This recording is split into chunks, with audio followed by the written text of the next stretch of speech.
This episode of GunBlog VarietyCast brought to you by lawofselfdefense.com. Go to lawofselfdefense.com/variety to learn about your state's self-defense laws. Sign up for one of their online or in-person seminars or buy the book Law of Self-Defense and get 10% off when you use the discount code VARIETY at checkout. That's lawofselfdefense.com/variety.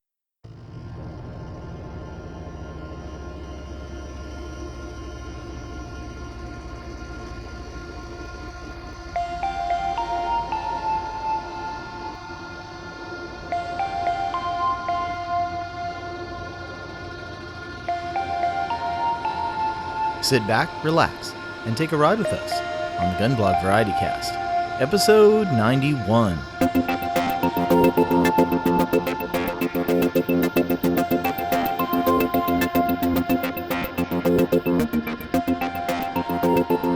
Welcome back to the GunBlog VarietyCast. I'm your host, Sean, and with me today are two special guests. Paul Carlson, owner of Safety Solutions Academy and the host of Safety Solutions Academy podcast. Hey, what's going on, Sean? Not a great deal. I did some training today, you might have noticed. Yeah, I did catch that. And also, we have Ben of Real Defense Blog. How are you doing, Ben? I am doing great today, Sean. Thank you for having me. Nice shooting today, Ben. Oh, thank you very much. I could have done better on my draw strokes and my reloads. Don't even get started. We all could have done better. Yeah. Did you see my target? I try not to look. It's kind of like a thing. It's actually, yeah, I sort of looked because you drive by it. It's like you look at it, but then you want to look away, but then you look at it again. Yeah, you try not to compare yourself to everybody else, but what do? You go compare yourself to everybody else.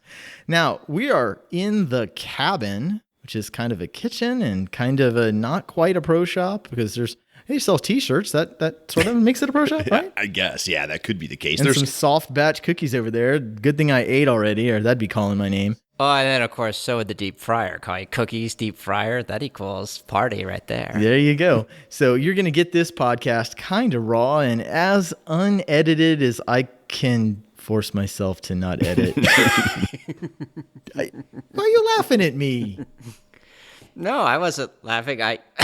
All the other people, yes. Basically everybody who listens to this podcast is like, oh yeah, sure. Sean's not going to edit much. Spend the rest of the night editing in the rain. Oh, yeah, in the rain, in the tent, which Speaking is of which, made of cloth. So how about that weather? I remember listening to a podcast on Wednesday where somebody said, yeah, I'm looking forward to some spring weather for our first spring class there, Paul. What was up with that? Yeah, I've got a class coming up in June, and I'm really looking forward to some spring weather in June. We had, it was a great day, but the weather was not on our side today. It just wasn't. So what was it, 50, 52 degrees, rain off and on? Not really bad rain, actually. I was expecting much worse. Mm-hmm. And it was certainly survivable. Thank you for loaning me the jacket because, of course, in addition to not bringing my holster, I didn't bring my jacket. Do you need a holster for a defensive handgun class, or you just... Well, luckily for me, I said, what does Sean need? Sean's going to pack his extra holster because you never know. You could break the holster that you normally carry in and you need a spare, right? And I have two holsters for the same gun, which, as many of you may know, is an XD45 compact. So you can totally find a new holster on the shelf at any 7-Eleven, right? Yeah, right. All over the place. 45 subcompact, no problem. It's not a subcompact. Oh. This is a compact. Well, I mean, it's 4-inch barrel. Pretty tiny. It's a little thing. Well, no, it's not that tiny. I'm looking at it right now. Yours is small. Hey, it's not that kind of podcast. Phrasing. You sound like Baron. So I'm like, oh no, what am I going to do?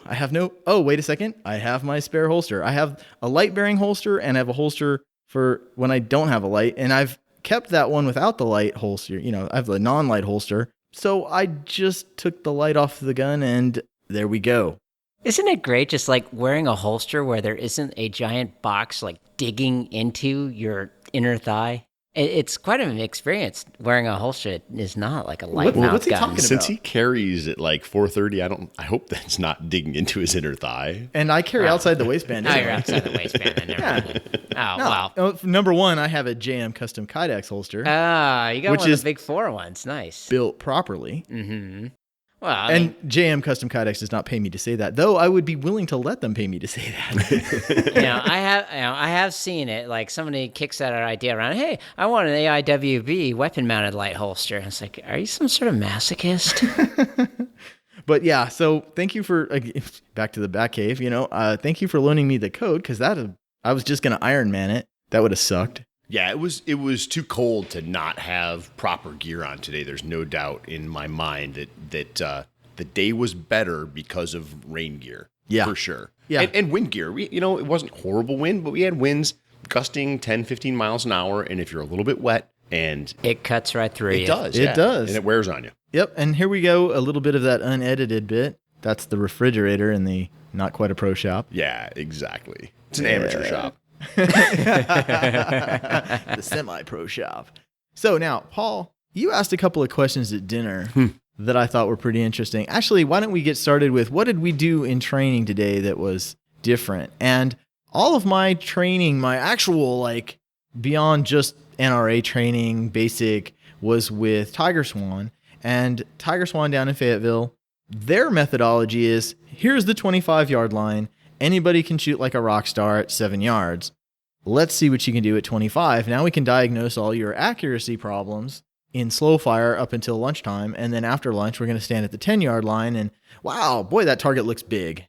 Your methodology, we're starting much closer and you're shooting much faster. And I found it very difficult to turn off that part that said, oh my goodness, everybody's going to see me missing. That's hard. The ego really plays a number on us sometimes, doesn't it? What it is that other people are going to think about us. What are people going to say? How am I going to feel if I blow it? And the fact of the matter is when we're out here training, I'm all about a fail fast approach. Let's get the experience. Let's find out where the problems are and let's start fixing them right now. And if we're holding back, if we're not putting it all on the line, it's so much harder to figure out how it is that we're going to fix those problems. It's hard to find the problems in the first place. And as you think about your comparison with Tiger Swan, what we're talking about, if we're shooting at 25 yards compared to 5 feet, 5 yards, they're two completely different disciplines. Is it possible that we could face some kind of a defensive shooting at 25 yards? Yeah, it certainly is. We've seen some shootings like that over the past couple of years where folks have had to address targets even well beyond that. But we're talking about 2 or 3 incidents total. Whereas if we look at the body of work that surrounds civilian self-defense, we're looking at 80+% inside 5 yards. Well, where am I going to find that kind of data? And that's a great question. And the biggest place to take a look for that is Tom Givens' data from Rangemaster. Tom Givens has been teaching concealed carry for a lot of years to a lot of folks, and he has compiled the biggest set of data dealing with armed self-defense. Right now he's got 65 students total that have been involved in armed encounters where they've needed to use their gun to defend themselves. And he's done a great job of keeping track of that data. And we know beyond a doubt that more than 80% of those situations happened at the 5-yard line and in. That's significant, very significant. Now, I've heard Tom Givens talk about it, and he explained that when you have to use a firearm to defend yourself, generally the other person is trying to rob you, and they're trying to rob you with some sort of a weapon. So they're not immediately on top of you in the same way that police shootings are contact distance because they're trying to arrest somebody. But they're also not all the way across the parking lot either, because that's not really, I'm going to take this knife and stab you. Okay, well, when you get in the same zip code, get back to me. Remember, robberies in general are some kind of a transaction. There's the expectation that you're going to provide the criminal with something. They need to be within range for you to provide that. In addition, they know and understand they need to be within range to deliver on the threat that they're putting against you, if that makes sense. So you need to make sure that you understand what that reality looks like. And that reality means transactional distance. Right now we're standing 3 yards away from each other. You could quickly close this distance and take something from me or give something to me. These are the kinds of distances we're talking. Would you say that somebody would have to line up their sights at 10 feet? Well, there's all different kinds of situations. And what I am going to say when it comes to shooting and understanding what it is we need to do with the gun and how much work needs to be applied to the tool to make it do what we need, we're going to have to take a look at the specific circumstances. I'm not someone that believes that we need to be using sights in every single situation. Our target is going to dictate what it is that we need to do. Your ability to apply the skill that you have is going to dictate whether or not you can do it. And your job is to know and understand what that is through your training and through the understanding of violence. And that's what we're out here to train. That's one of the things we're looking at. This kind of brings us back to the issue of context, too. I mean, when you're just John Q. civilian with his carry permit, your job, and as you were saying today in class, is that your mission is not to detain somebody or to arrest them or to hold them down while the police arrive. I mean, it's not really, or while backup arrives, it's just not really that role you have as a civilian. Yeah, I want to go home. I want to be done with this as quickly as I can, and that's my goal. Yeah, and something that I thought about, I got a gun after I got married because my defense was always the Nike defense. I was young, I was indestructible. And anything that was bigger than me and stronger than me was probably not as fast as me because it would have to be bigger and stronger, and so therefore it couldn't be as fast. And I was young and indestructible, so I would just run away. Well, I can run faster than my wife. So if I can make him now slower than me and my wife, bye. Yeah, this is the old joke about, what's the best gun to take into bear country? Well, a 22, right? And people think, well, what do you mean take a 22 into bear country? Oh, no. I don't have to be able to shoot the bear. I'm just going to put one in your leg and take off. Now, I mean, of course, we're jesting here. That's not funny. It is, maybe it is a little bit of a chuckle. Yeah, it's you're a being joke. all Shane from Walking Dead, man. Yeah, right. There you go. So, but the idea is that, we need to be able to get our whole family to safety, whatever that family is. It's not just about us. It's about those that we love and care about as well. And people fail to take that into account. They don't even think about the fact that things change when you are spending time with other people, when you have children. Talk about a problem. I think about how is it that I'm going to draw my gun? I've got 2 little girls, right? I'm walking across a parking lot. There's one on each hand. It changes the ball game altogether. And if you don't think about it, then you end up losing if you face that situation. Right. Now, if we're not using our sights, aren't we just point shooting? And point shooting's bad. We all know that point shooting's bad. The internet tells us. Point shooting. Ah! That is such a loaded term. There were a couple other things that we talked about today where, somebody brought up some kind of a term, and it's one of those things that means something different to every person that hears it and every person that says it. And so when somebody says point shooting, I'm not even sure what it is that they're talking about. So I don't like to call shooting without the use of sights point shooting because it's a lot more than that. What we're doing is we're using kinesthetic alignment. We're using repeatable behaviors to put the gun into our line of sight and parallel with our line of sight. And the fact of the matter is, if I'm looking at the threat and the gun is in my line of sight and parallel with my line of sight, guess where the bullets are going to go? They're going to go into that threat. I mean, that's just fact. Now, that's not necessarily going to work at 37 yards, maybe not even at 37 feet for most people, but there's some range where that works for most people. In fact, just about everyone that I've ever trained is able to get those hits pretty easily, pretty quickly at 5 yards on a high center chest target. We're talking nipple to nipple, sternum to clavicle. It's not too hard to do.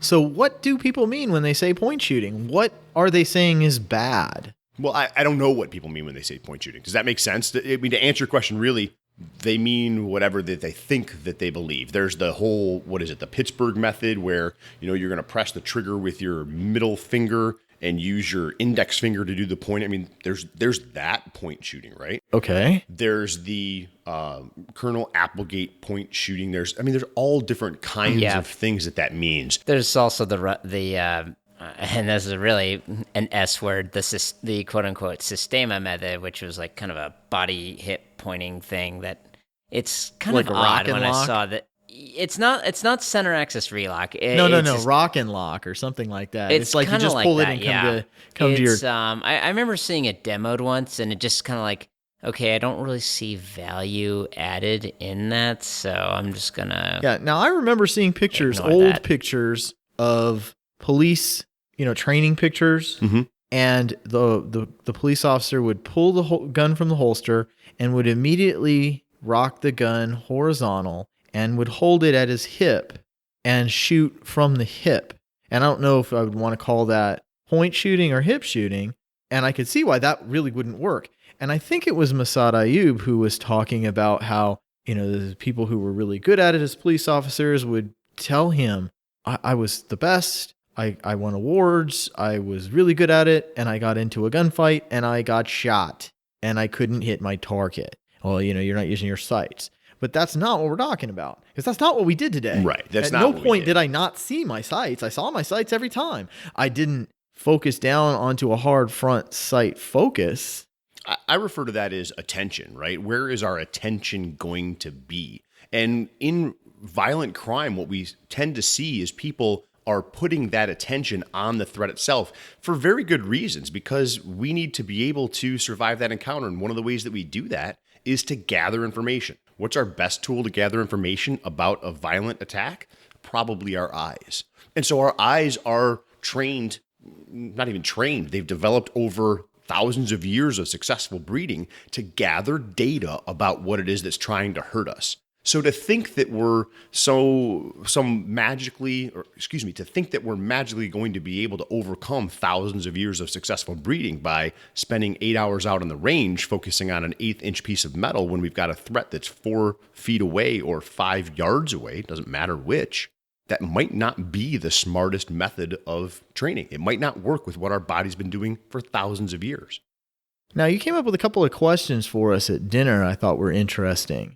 Well, what direction do you want to head? I mean, do we want to talk about defensive questions that we talked about? Or do we want to talk about industry just throw questions? out some questions. This is All right. I thought it was interesting, and I really felt that it was sad that I didn't have the recorder running while we were at dinner, because I could have just edited some of that stuff together and given it to there was my podcast right there. Boom, All done. the listeners would have been like, "Oh, that's really cool." Yeah. Except for the fact that, they would have heard us complaining about dinner taking 6 hours to get to the table. But, It wasn't 6, but okay, we'll let you go with That was five. the five and second. a quarter.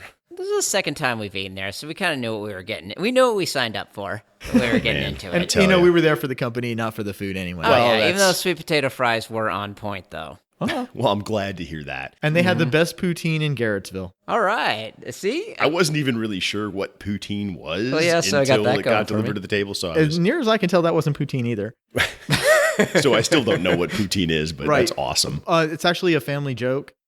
Tam will use the term "tallest midget at the state fair" for a low bar. Right. Right? Right. And our family joke, when I lived in the city of Garner, it was best poutine in Garner. My wife made the best poutine in Garner. She made the only poutine in Garner as far as we could tell. Well, now I don't live in Garner anymore, so that doesn't work. But so best poutine in Garrettsville. Well, that's outstanding. I'm glad that your wife is getting a chuckle out of that one. That's Oh, very, she thinks very it's good. hilarious. So Once again, Tam strikes.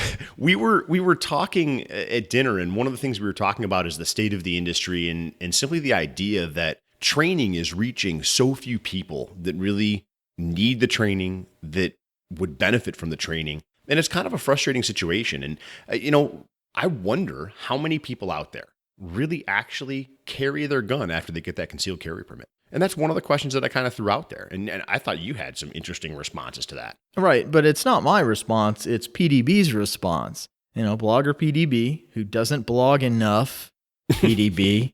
Is that a slight guilt trip I detect? And I'm not guilt tripping him. I'm merely stating a fact. And if he chooses to feel a certain way about that, that's on him. I can't control how he feels. In any case. Except he's just breaking your heart, Yes, it's not me. It's your father you're killing. Having grown up on the East Coast, I know that guilt trip, and that is rough. But in any case, what PDB says is that it's our fault.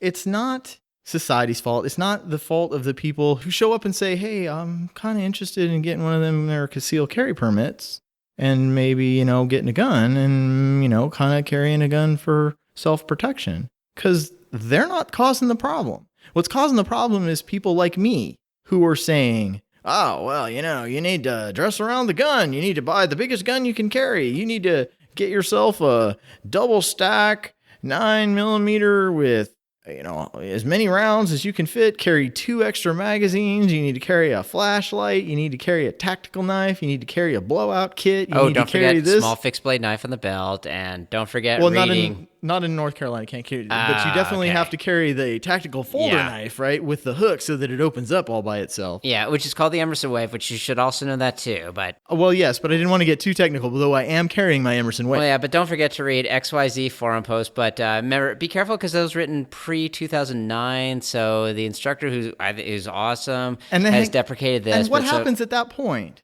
Their eyes have glazed, and they say, you know what, I think I'll just take up golf. Because you know what, there's a whole lot less equipment, and the people speak a language I understand.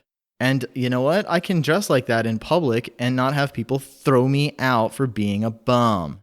And PDB says, you know what, yeah, it's great. If you want to go that far down the rabbit hole, go right ahead. Nobody's stopping you. The problem is people like us are the far right-hand side of the bell curve. And when the people on the incline coming up the left-hand side of the bell curve talk to the people on the far right-hand side of the bell curve, you may as well be different planets. That is very true. I mean, especially in, I sometimes say that in our community, especially those who are more oriented towards tactical training, arguments can get heated at times and over what many outsiders could perceive as something kind of trivial or small detail, but to us, it's like the world.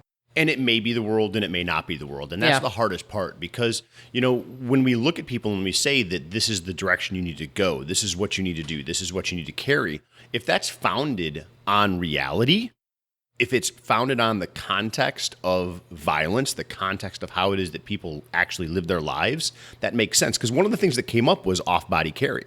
And the fact that what happens is we put so many stipulations on carry that people say, wow, this is just too hard. They throw a gun into a bag and they're finished. Yeah, problem solved. Except it's not problem solved. It's probably as if they don't even have that firearm with them. And because they don't have that firearm in their direct control, they now may have opened up a whole new set of problems, as we've seen in the news recently on several occasions. Maybe getting shot by your own child accidentally. Yeah. And that's not the only, I mean, the most recent one in Florida is not the only situation. Oh, no. There's police officers. There was a police officer maybe 3-4 years ago. Through the duty belt in the back seat, child accessed the gun out of a duty holster. So we're talking about a typical security holster that you need to rock and twist and rotate and turn 3 spins to the right, 26, 2 to the left. And yet that gun somehow came out of the holster. And just like in Florida, the officer was shot in the back. These are not the kind of situations that we want to get into. We need to have our firearms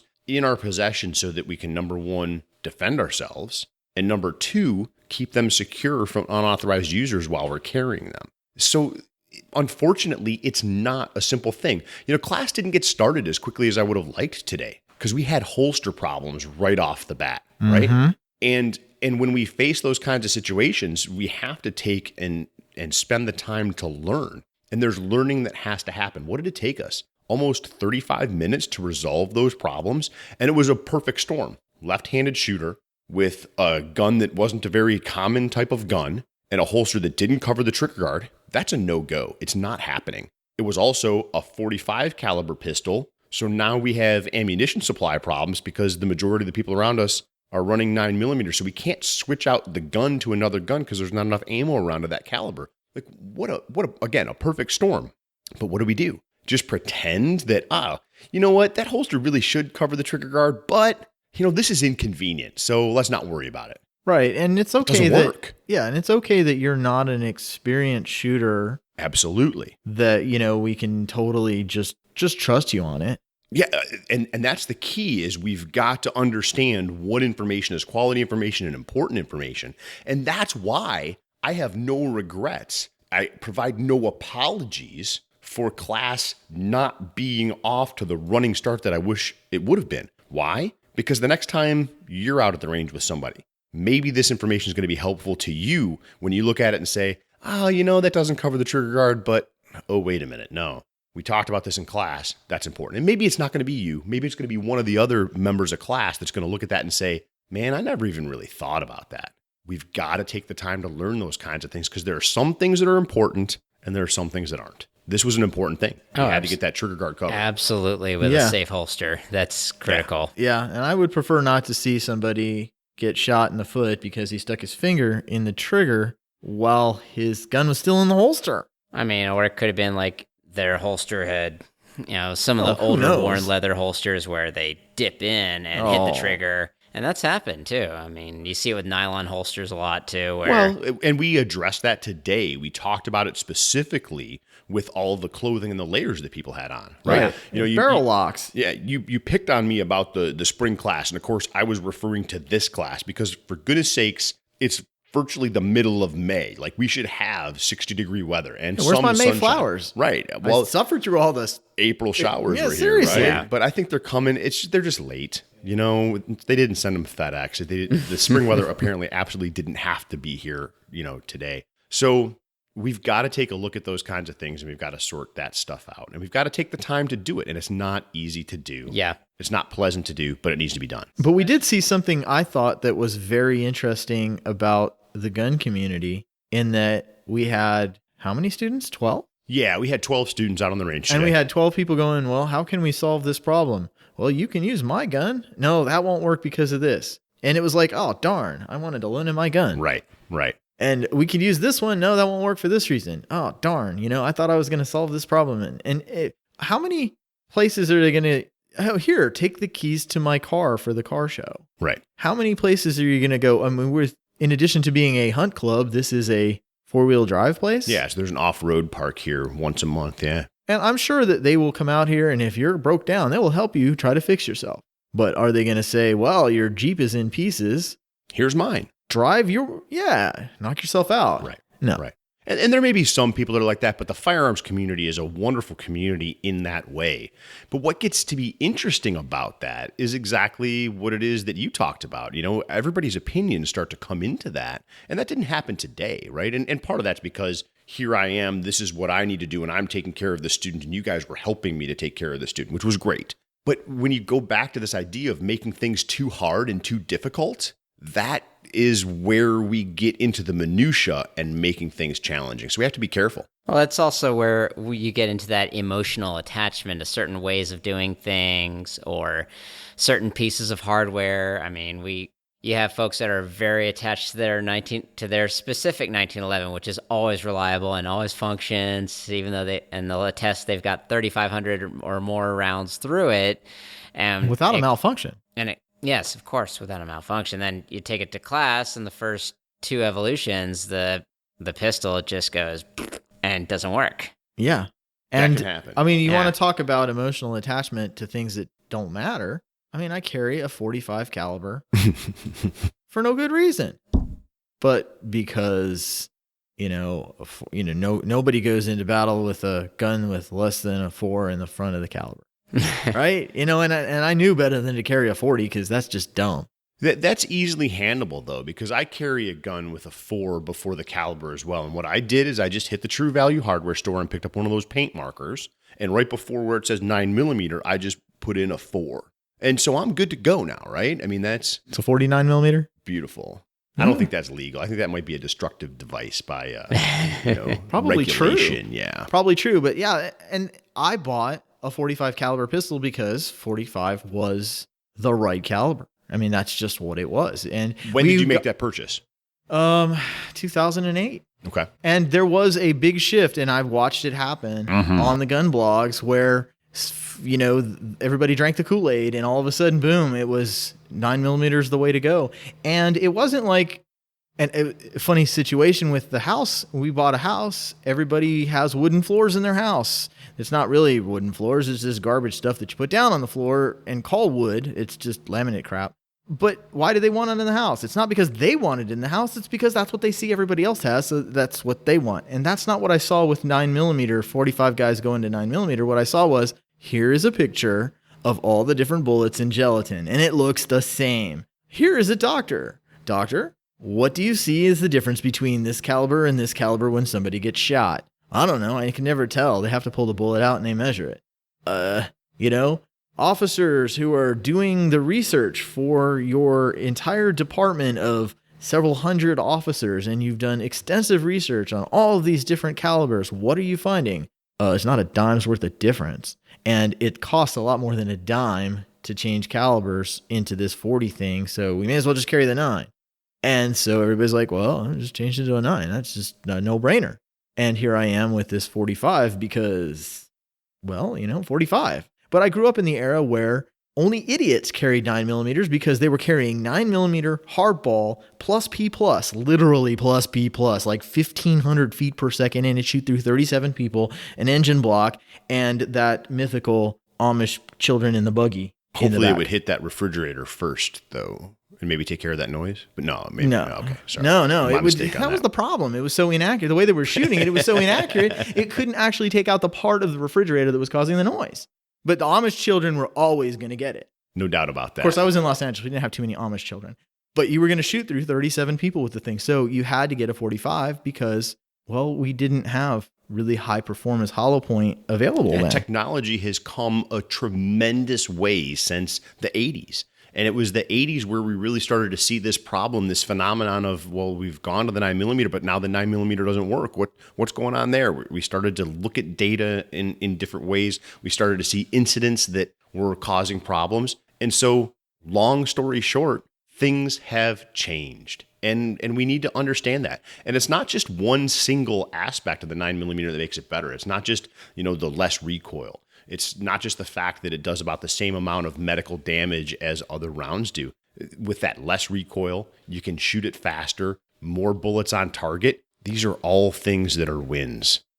What's with the pants thing? I'm looking at the show notes here. Yes. I guess we can talk about it because it's like raw and unedited. Oh, well, not really. Part of my cryptic notes. So why isn't anyone wearing pants? Holy crap, I'm not. Rob Allen, you should have been here.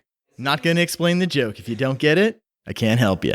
So getting to my note about pants and holsters and clothing in general, some of the things you'll start to notice little things if you come to courses that are much more civilian context focused, particularly with regards to drawing from concealment. I mean, some of the things that I noticed today during the drill in which we had both moved off the line of attack and drawn our firearm from concealment, I found myself when I would clear the cover garment and then get the gun out and into play, there were times where just even the little strings on my hoodie that I was wearing would actually jam up my support hand at times. I'm like, that's kind of annoying. I mean, you work your way through it, but still, it's kind of like little things like that you'll start to notice when you start doing training drawing from holsters. Mm-hmm. And that's the thing too. We were talking about percentage of people with concealed carry permits who train or actually carry, and of course, then as you go further across that bell curve, you get the folks that's like, okay, I have my range and training holster, then I have my actual carry holster. Well, why? I would sometimes ask, why aren't they both the same thing? Oh, and the gun. There are tons of people that come to a class with their favorite range gun, and they carry a completely different gun because, well, the range gun's too big. Well, why aren't you shooting your carry gun? Well, the carry gun's uncomfortable to shoot. Okay, so what are we doing here? What is the purpose? Are we here because we want to spend time having fun out on the range? If that's the case, great, come have fun out on the range. If you're here to actually train, we've got to put ourselves into the realistic situation. It's one of the reasons why I get frustrated on training days like today. It's not that I'm a guy that can't handle wind and cold and rain and things like that. But what happens is it changes how we train because the clothes that we're wearing, the things that we're doing are different because of the constraints of the weather. Yeah, I think we had a student who she was wearing, in her words, pants that were a size too big for her, but she needed the pants that were a size too big for her to fit the particular holster that she was wearing at the time. And apparently this was a problem for her. It just upset her to have to wear a pair of pants that was a size too big. The fact of the matter is you said, and you were quoting the blogger saying, we're the problem. We have this expectation that people are going to kowtow to this idea of, hey, man, if you're going to carry concealed, the pants need to be a size bigger. You should probably wear some kind of a vest over the top of things and make sure you've got 3 spare magazines with you as well. And not everybody has a lifestyle where they can dress differently because they're carrying a firearm. Right. And we can't all look like hobos. And we don't necessarily want to. I mean, some people, plain and simple, don't want to. And so it takes time, effort, and energy to find that concealed carry system that works for you. And where's a good place to do that? It's out at class. It's getting the gear that you think is the best, getting the advice of those that are around you that know more, that have been there, taking the time, go out to that class and test it out and find out.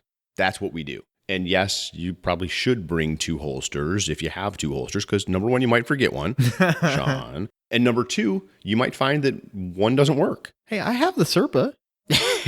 Yay. Womp womp. So I do have 2 holsters. Excellent. 1.5? Well, I was willing to rip the button Okay. off of it if it was Good. necessary to Yeah. use the Serpa. And it's not necessary. If it's used properly, it can be a reasonable I don't know. holster, I've seen the but it's video, not and the I've best. always been, honestly, I've been one of those guys who like, shut up about the Serpa already. If you shoot yourself in the foot, that was because you put your finger in the trigger, you Nimrod. But then I saw the video from Serpa themselves with their guy demonstrating the draw, and the guy demonstrating the draw put his finger in the trigger guard. And I'm like, okay, I'm done. Oh, yeah. There are some things that set us up to be successful, and there are some things that don't. You know, we talked about off-body carry. It doesn't set us up to be successful. Having our trigger finger doing a bunch of other stuff right before we need to draw a gun and during that draw stroke probably isn't the best idea. That trigger finger has a job that it needs to do, and it needs to be in a safe position until it's ready to do it. And it gets to that point of finding equipment that works with you and not necessarily against you. I mean, we had a interesting thing happen in class today. Was a student had actually it was a Safariland holster, but it wasn't the ALS series. It was one that had a very long sight channel down the whole.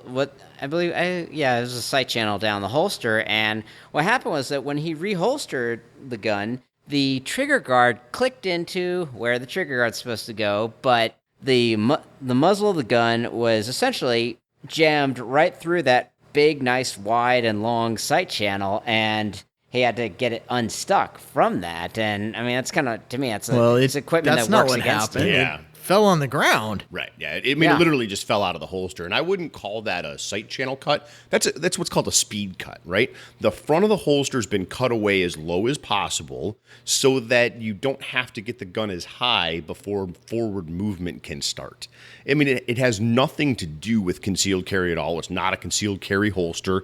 It's a competition type holster.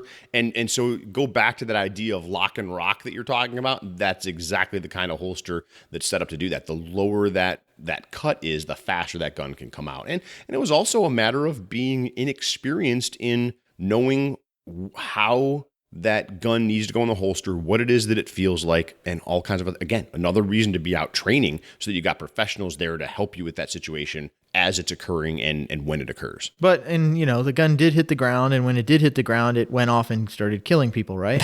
No, of course why is not. that? Well, because there's plenty of wonderful safety devices on the pistols that people carry that are modern pistols. This is a Smith & Wesson M&P Shield. It has, all kinds of drop safeties and all kinds of good stuff. It has a trigger safety. So this gun is not going to just arbitrarily fire. So like most modern guns, you could basically punt it all over the field and you'd be pretty much okay. Well, I mean, you should. Doesn't mean we should, right? I mean, but we've you could. seen experiences, recently where people have done things that you probably shouldn't do with guns, and it didn't necessarily turn out very well for the sedan that was involved, But the case is that we choose those modern guns so that if something goes wrong, it drastically reduces the likelihood of a bad consequence, a negative outcome. Yes. Hashtag negative outcome. Thank you, Claude Werner, the tactical professor.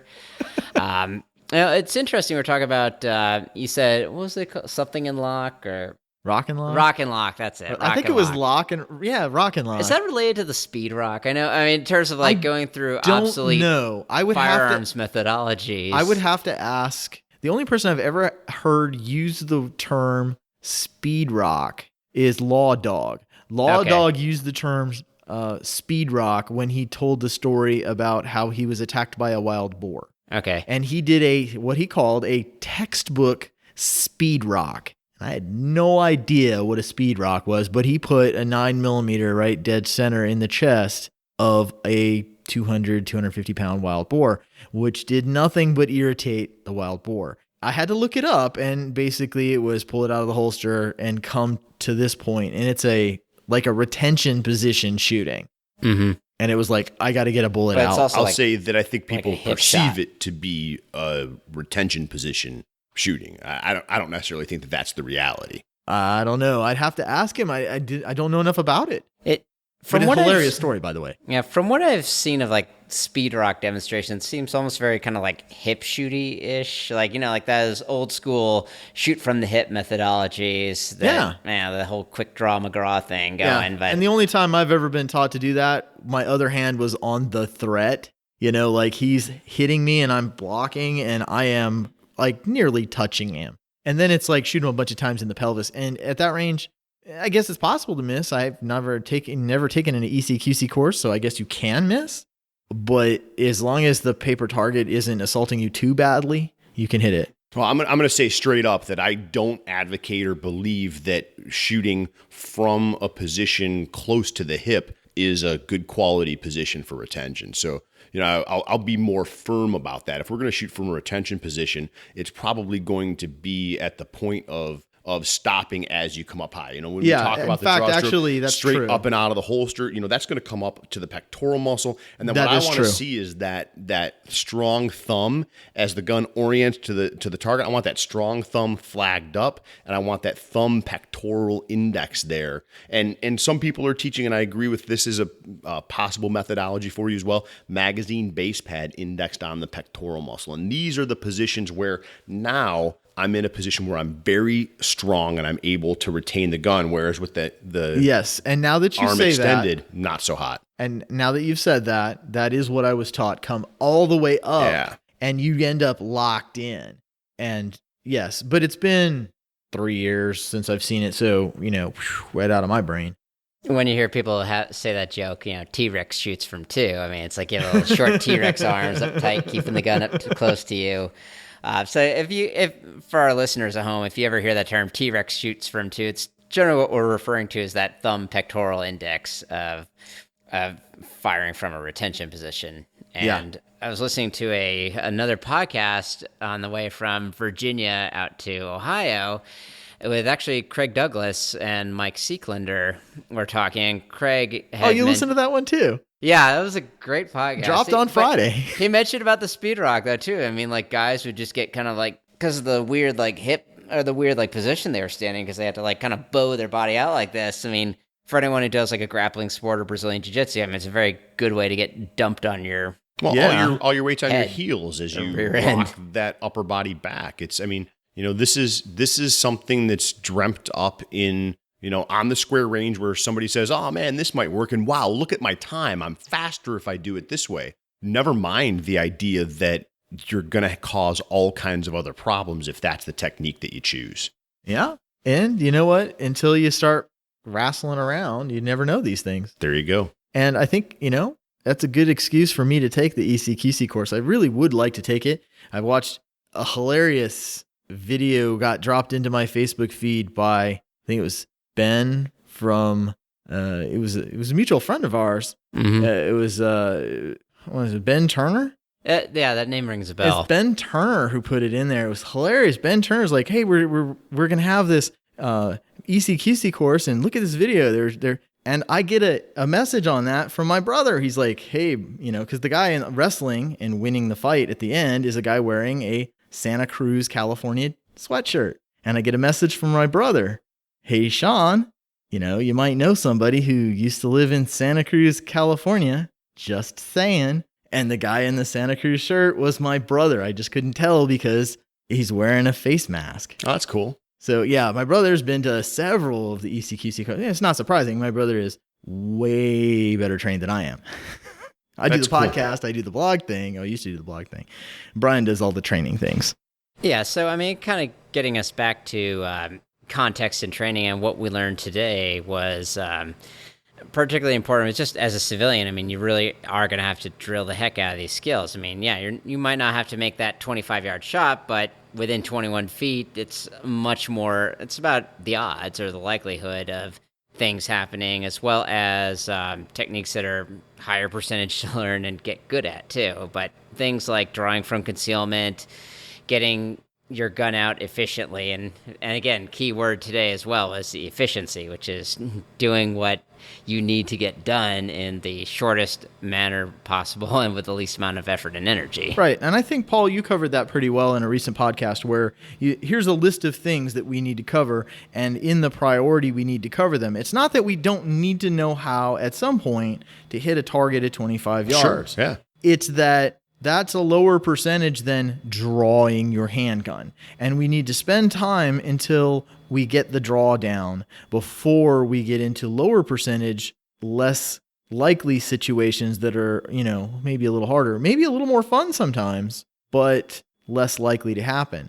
When we can get to those things, we want to train them and be good at them too, but let's focus on the most likely and then work to the least likely. It's like something that Aaron talks about. You're much more likely to lose your job than you are to face a zombie invasion. So prep for the job loss by having some money, some food, other job prospects, rather than stockpiling guns and going into debt. And then if you lose your job, you're immediately bankrupt. Same thing in firearms training. Train for the higher percentage stuff first. And when you get good at that, now it's time to move to the lower percentage stuff. And the more you learn, the more well-rounded you are. Yeah, and as those resources open up, your skill level being one resource, your money, your free time, your, a course that you've wanted to take showing up and being in your backyard.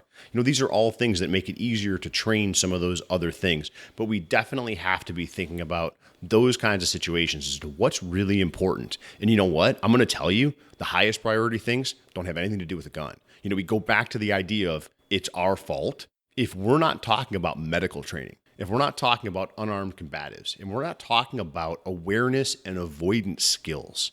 We're missing the boat, because it's not hard to carry avoidance with you. You don't need a special holster for it. Message.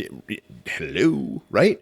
Get out there and get those kinds of trainings as well. And there's plenty of people. Dr. William April, awesome avoidance information about criminal psychology. Getting those unarmed skills and having some training. The awesome side effect of all of that is it increases your confidence. Here's a twofold bonus to that. Number one, you feel more confident. You stop or you spend less time worrying about what it is that's going to happen. And you believe that you have the ability to take care of the situation. And so does the bad guy looking at you. He has the belief that you have the ability to take care of the situation and say, you know what? He picks on somebody else. Win. Yep. What's the only gunfight you win? The one you're not in. Exactly. You don't win a gunfight, you survive a gunfight. And if the gunfight passes you by, it's kind of like the hurricane hit in a different state. That's why I don't live in North Carolina. We don't have that problem up here, buddy. I live far enough away from the coast that the hurricane hits the coast, and the people on the coast come live with me for a while, I think. That sounds kind of scary in its own way, right? Oh, they don't live physically with me. Okay, all right, good. All right, that about wraps it up for this live, sort of unedited, as little as I can get away with, which probably won't be much. It will torment you all night. I know it's going to bother me. I'm like, I got to edit something in this, terrible, terrible audio environment. Oh, it's just going to bug me. In any case, great class today. Great to meet you, Ben. Where can they find you? You can find me on Facebook at facebook.com/realdefenseindc. Facebook.com/realdefenseindc. All one word. And Paul, where can they find out more about you, both your podcast and Safety Solutions Academy itself? If you want to check out the podcast, the best place to go is iTunes. And what you can do is go to safetysolutionsacademy.com/iTunes. It'll take you over to the iTunes page. You can get yourself subscribed to the podcast there and do all that good stuff that you do. You can also head to safetysolutionsacademy.com. That's where the blog is. You can also find the podcast through there. And it's where all the courses are listed as well. The course we're talking about out here these 2 days, it's critical defensive handgun. It's those skills that are most critical for that person that is carrying that defensive handgun. And one of the things that I decided to offer up, created a special coupon code for your listeners. If they're interested in the critical defensive handgun class, they can go to safetysolutionsacademy.com/CDH. And they can enter the code VARIETY at checkout. Just that word variety, all lowercase, and it'll give them 15% off on tuition. Cool. Does that include my mom and dad, since they live pretty close to here? That includes your mom and dad. But awesome. Only if I can call them mom and dad when they're here at class. If they'll let you get away with calling them mom and dad while they're carrying guns, then you can do that. Right on. All right. So I'm totally going to recommend that my mom and dad come out because they both, A, carry guns, and B, they have a great time with this stuff. So I'm pretty sure they would both have a blast coming out here. All right, well, there you go. Episode 91. This is what we're going to call it. You can find what show notes there are, if I can come up with any, direct links to Ben's Facebook and to Safety Solutions Academy, and Safety Solutions Academy podcast is probably all they're going to be. Probably also to the Hunt Club and Off-Road Place, because really awesome place, I got to tell you. And you'll find that at... God, I hate that. Oh, why can't we have a mobile sound trailer? Can you guys give me like $10,000 so I can have a mobile sound trailer? I want that even more than the Pilatus PC12 turboprop. I really want that turboprop, let me tell you. For those who don't have any idea what I'm talking about, go back to the April Fool's episode, not this year, but last year, and listen to it. That's what we're talking about. In any case, GunBlog VarietyCast.com/episode 91.